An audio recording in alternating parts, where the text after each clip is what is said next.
Hello, welcome back to another video. This is Vintage Fridays, and today on Vintage Fridays we're looking at this piece of vintage gaming tech.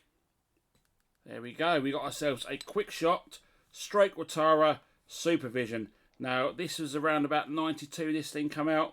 I remember seeing this advertised in the magazines, like Special Reserve magazines, and the back of like meme machines and stuff like that. I always thought, yeah, cool, I want to get one of them.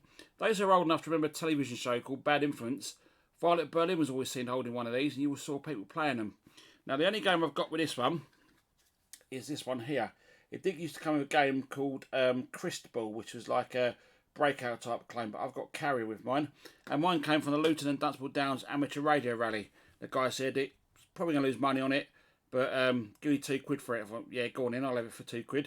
Day before, I saw it in the retro game shop down in Southend for £60, and I was tempted then as well, £60, but £2 even better.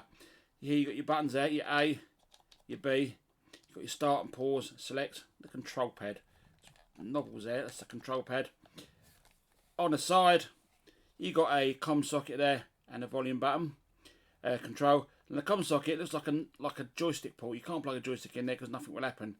But you could probably plug another one. It was supposed to be a cable that plugs into another SuperVision unit, and you can play multiplayer games just like you could do with the Game Boy. On the bottom here, it's got phones. You can't make a telephone call, but it's for your earphones.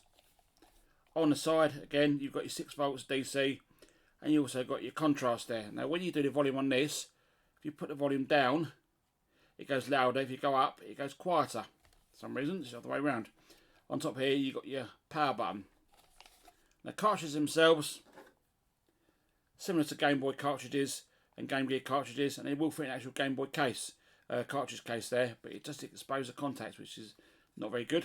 So let's turn the console on and see what the game's like. Now you can play it flat like that, or like that, which I might have to do for this video, so we can actually see the screen, because it's going to be like a Game Boy, original Game Boy, very hard to see. Let's do the old contrast there.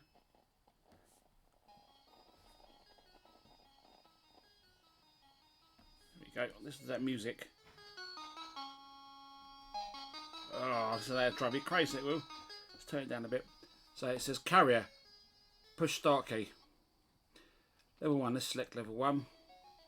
Now what we have to do here is put the blocks onto the dots. So I think it's like Soco Band, I think.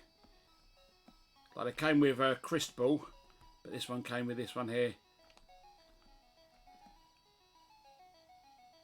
Listen to that music. Let's turn it down a bit. I think the Game Boy music was better than this. So can we do this level? So we need to move this block up to here. Go into here.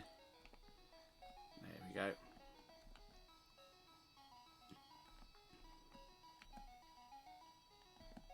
I'm not sure how many games were released for this system. I don't think there's many, not like the Game Boy or Game Gear.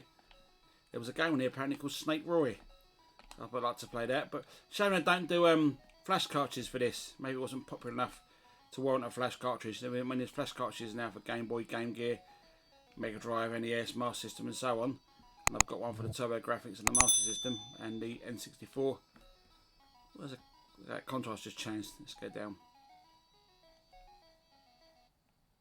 There we go, we've done the first level. Check that out. Well done, try next stage. Level select. Let's go to level 10. That blimmin' music, listen to it. You've got to put the blocks on there. I'm not going to play any more of that game. Anyway, that was a quick look, a very quick look at the quick shot straight Watara SuperVision. It did do a different version of this as well, which more looks like a Game Boy. I watched a Stuart Ashton video, go and watch him, and it shows you the quick shot straight Watara SuperVision. He's got 2 versions of it. I think it's got yellow buttons there instead of the old chunky buttons there, and that's your speaker there for your sound. Anyway, you found it with some use, enjoyed looking at the vintage tech. Not to do, give it a thumbs up. If you don't like the video, the other button seems to work too. As always, thank you very much for watching Vintage Fridays, and I'll see you in the next video.